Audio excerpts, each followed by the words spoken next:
ሰላም ጤና ይስጥልኝ። በአሜሪካ ለምትገኙ ኢትዮጵያን በሙሉ ቤተሰቦቻችሁን ማምጣት ለምትፈልጉ እንዲሁም ደግሞ በአገር ቤት ሆናችሁ ወደ አሜሪካ መምጣት ለምትፈልጉ ሰዎች በሙሉ በዛሬ ቪዲዮ እጅግ በጣም ሰበር የተባለ አስደሳች መረጃ ይዤላችሁ መጥቻለሁ። ቤተሰቦቻችሁን ስፖንሰር አድርጋችሁ ማምጣት ለምትፈልጉ ሰዎች ሂደቱ እጅግ በጣም ቀላል ነው። የፈለጋችሁትን ሰው ወደ አሜሪካ ለማምጣት መከተል የሚኖርባችሁ 5 ሂደቶች ብቻ ናቸው ያሉት። እነዚህን 5 ሂደቶች በትክክል ከተከተላችሁ የፈለጋችሁትን ሰው የትዳር አጋራችሁ ልጆቻችሁን እንዲሁም እናት አባታችሁንም ሆነ እህት ወንድማችሁንም ሆነ የሩቅ የምትሉትን የፈለጋችሁትን ጓደኛም ሆነ የፈለጋችሁትን ዘመድ ማምጣት ትችላላችሁ። በዛሬ ቪዲዮ ግዴታ መከተል ያሉባችሁን 5 ነጥቦች በአጭሩና በግልጽ የምነግራችሁናል።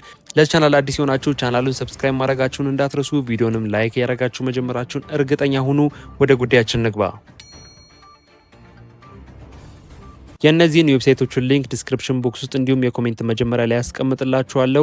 ያስቀመጥኩላችሁ ሊንክ ተጠቅማችሁ ወደ እነዚህ ወደምትመለከታቸው የኦፊሻል የዩኤስሲአይኤስ ዌብሳይት እንዲሁም ደግሞ የአሜሪካ ገቨርንመንት ኦፊሻል ዌብሳይቶችን ማግኘት ትችላላችሁ። መግቢያ ላይ እንደነገርኳችሁ ቤተሰብ አባሎቻችሁን እንዲሁም ጓደኛ፣ ልጆች፣ ትዳር አጋራችሁን የሩቅ ዘመድም ሆነ የፈለጋችሁትን ሰው ወደ አሜሪካ ለማምጣት 5 መከተል ያሉባችሁ ሂደቶች አሉ እንደነገርኳችሁ። ከነዚህ 5 መከተል ካሉባችሁ ሂደቶች የመጀመሪያው ስፖንሰሩ ሌጋል ስታተስ ወይም ደግሞ የስፖንሰሩ ህጋዊ ሁኔታ ነው። በአሜሪካ በምትኖሩበት ጊዜ የፈለጋችሁትን ሰው ለማምጣት ሌጋል ስታተሳችሁን ቼክ ማድረግ አለባችሁ።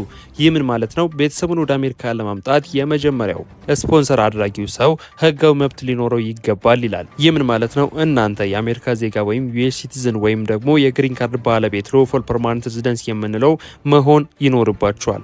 ነገር ግን መብታችሁ የተለያየ ነው። ይህ ምን ማለት ነው? የአሜሪካ ሲቲዝን ስትሆኑ ወይም የአሜሪካ ዜጋ ስትሆኑ እንዲሁም ደግሞ በግሪን ካርድ አማራጭ ስትሆኑ ማምጣት የምትችሉት ሰው ብዛት እንዲሁም ደግሞ ያላችሁ መብት የተለያየ ነው።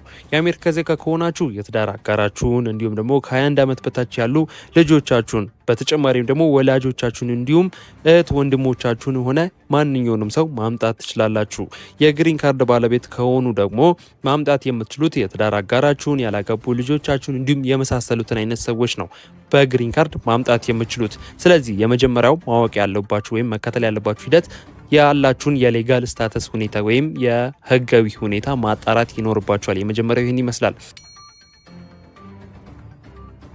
ሁለተኛው ማወቅ እንዲሁም ማጣራት ያለባችሁ የቤተሰብ ዝምድና ማረጋገጫ ነው። ይህ ምን ማለት ነው? ፕሩፍ ኦፍ ሪሌሽንሺፕ የሚባል አለ። ይህ ምን ማለት ነው? የፈለጋችሁትን ሰው ዝም ብላችሁ ቤተሰቤ ነው በማለት ብቻ ወደ አሜሪካ ማምጣት አይቻልም። ከአሜሪካ መንግስት የኢሚግሬሽን ተቋም ወይም ዩኤስሲአይኤስ ጋር ማመልከቻ ስታስገቡ ዝምድናችሁን የሚያረጋግጥ ህጋዊና ትክክለኛ ሰነድ የማቅረብ ግዴታ አለባችሁ። ለምሳሌ የትዳር አጋራችሁን ከሆነ ወደ አሜሪካ እያመጣችሁ ያላችሁት የጋብቻ ሰርተፍኬት ወይም ሜሪጅ ሰርተፍኬት ማቅረብ አለባችሁ። ልጆቻችሁን ወይም ደግሞ ወላጆቻችሁን ከሆነ ደግሞ ወደ አሜሪካ እያመጣችሁ ያላችሁት የልደት ሰርተፍኬት ወይም በርዝ ሰርተፍኬት ማቅረብ ይጠበቅባችኋል። ሰነዶቹ ማለትም የምታቀርቧቸው ሰነዶች የጋብቻ ሰርተፍኬት ወይም ሜሪጅ ሰርተፍኬት ሊሆን ይችላል። በርዝ ሰርተፍኬት ወይም የልደት ሰርተፍኬት የምንለው ሊሆን ይችላል። ወይም ማንኛውም የምታቀርቧቸው ሰነዶች ደግሞ ግዴታ ወደ እንግሊዝኛ ቋንቋ ተተርጉመው ነው መቅረብ ወይም ማስገባት ያለባችሁ እንጂ ቀጥታ አማርኛ ትርጉም እንዳላቸው ወይም በአማርኛ እንዳሉ ዶክመንቶቹ ወደ አሜሪካ ኤምባሲም ሆነ ወደ ዩኤስሲአይኤስ ማስገባት አይቻልም። ያላችሁ ማንኛውንም ዶክመንት ወይም ማንኛውንም ሰነዶች ወደ እንግሊዝኛ ቋንቋ ተተርጉመው ወይም ተቀይረው ኮንቨርት ተደርገው ብቻ ነው ማስገባት የምትችሉት። ሁለተኛው የቤተሰብ ዝምድና ማረጋገጫ ወይም ፕሩፍ ኦፍ ሪሌሽንሺፕ ማቅረብ ይጠበቅባቸዋል። ሁለተኛው ሂደት ይህን ይመስላል። ሶስተኛው የገቢ መጠን ወይም የፋይናንሻል አቅምን ፕሩፍ ማድረግ ይጠበቅባቸዋል ወይም ፋይናንሻል ሰፖርት ይሉታል። ይህ በጣም ወሳኙ ነጥብ ነው። ምክንያቱም የአሜሪካ መንግስት የምታመጡት የቤተሰብ አባል በመንግስት እርዳታ ላይ ጥገኛ እንዳይሆን ይፈልጋል። ስለዚህ ከፍተኛ ዩኤስሲአይኤስም ሆነ የአሜሪካ ኤምባሲ ትኩረት የሚያደርገው ፋይናንሻል ሰፖርት አቅማችሁ ላይ ደግሞ የገቢ አቅማችሁ ላይ ትኩረት ያደርጋል። ስለዚህ እርስዎ ወይም ስፖንሰር አድራጊው ማለት ነው በቂ ገንዘብ እንዳላችሁ ማረጋገጥ ያስፈልጋል። ይህ ምን ማለት ነው? ፎርም አይ 864 የተባለ ፎርም አለ። እሱ መሙላት ይጠበቅባችኋል። እንዲሁም አመታዊ ገቢያችሁ ከመንግስት ካስቀመጠው ዝቅተኛ የድህነት ወለል ቢያንስ 125% በላይ መሆን አለበት ይላል። እርስዎ ገቢ በቂ ካልሆነ ደግሞ ወይም ስፖንሰር አድራጊው በአሜሪካ የሚገኘው ሰው ማለት ነው ገቢው በቂ ካልሆነ የሆነ ሰውን ለማምጣት በቂ ካልሆነ ሌላ ተጨማሪ ገቢ ያለውን ሰው ስፖንሰር ወይም ደግሞ ጆይንት ስፖንሰር በማካተት የፈለጋችሁትን የቤተሰብ አባል ማምጣት ትችላላችሁ። ይህ ምን ማለት ነው? አንድ ሰው በአሜሪካ እየኖረ የትዳር አጋሩን ሊሆን ይችላል፣ ልጆቹን ሊሆን ይችላል ወይም እናት አባቱንም ሆነ እህት ወንድሙን ወደ አሜሪካም ሆነ ጓደኞቹን ሊሆን ይችላል ወይም አጠቃላይ የፈለገውን ሰው ወደ አሜሪካ ለማምጣት ብቻውን ስፖንሰር ለማድረግ የፋይናንሻል ፕሩፍ ማቅረብ ካልቻለ ወይም በፋይናንሻል በቂ ካልሆነ የቅርብ የሚለውን ጓደኛ በአሜሪካ የሚገኝ ጓደኛም ዘመድም ሆነ ማንኛውንም ሰው አብሮ በማስገባት ለሁለት ስፖንሰር በማድረግ ያንን ልታመጡት የፈለጋችሁትን ሰው ወደ አሜሪካ ማምጣት ትችላላችሁ እንጂ አንድ ሰው ብቻችሁን ሆናችሁ ፋይናንሻል ብቁ አይደላችሁ ማለት ያንን ሰው ማምጣት አትችሉም ጭርሱን ማለት አይደለም። የፈለጋችሁትን ጓደኛም ሆነ ይረዳኛል የምትሉትን ሰው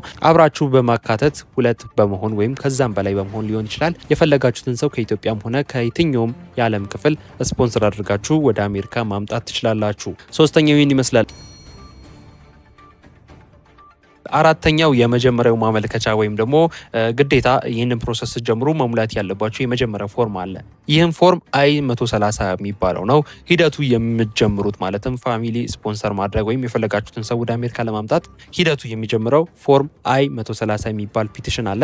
እሱም ፎርም በመሙላት ነው። ይህም ፎርም የሚሞላው ለዩኤስሲአይኤስ ወይም ለኢሚግሬሽን መስሪያ ቤት ነው ሞልታችሁ የምታስገቡት። አላማውም ወይም ይህንን ፎርም የመሙላታችሁ ምክንያትም በመካከላችሁ ያለውን ዝምድና ዩኤስሲአይኤስ እውቅና እንዲሰጥላችሁ የምታደርጉበት የመጀመሪያው እርምጃ ወይም የመጀመሪያው ሂደት ነው። ይህንን ማመልከቻ ስትሞሉ ወይም ይህንን ፎርም I-130 ስትሞሉ የሚከፈሉ ክፍያዎች አሉ። እንዲሁም ደግሞ ፎርሙን በምትሞሉበት ጊዜ አስፈላጊ ናቸው የምትሉትን ወይም ይረዱኛል የምትሏቸውን ዶክመንቶችም አያይዛችሁ ማስገባት ያስፈልጋል።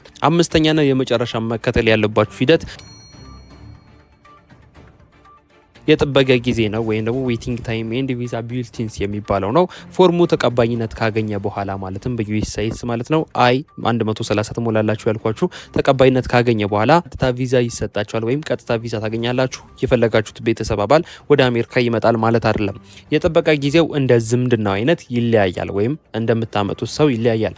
ለምሳሌ የትዳር አጋራችሁ ከሆነ እንዲሁም ደግሞ ልጆቻችሁ ከሆኑ የመሳሰሉት አይነት ነገር ከሆነ እንደየሰቡ ማለት ነው እንደየዝምድናችሁ የጥበቃ ጊዜው ይለያያል። ለምሳሌ የአሜሪካ ዜጋ ሆናችሁ የትዳር አጋራችሁን ለማምጣት እንዲሁም ደግሞ ከ21 ዓመት በታች የሆኑ ልጆቻችሁን ለማምጣት ያን ያክል የምትጠብቁት ጊዜ አይኖርም። በትንሽ ጊዜያቶች ውስጥ ወደ አሜሪካ ማምጣት ትችላላችሁ።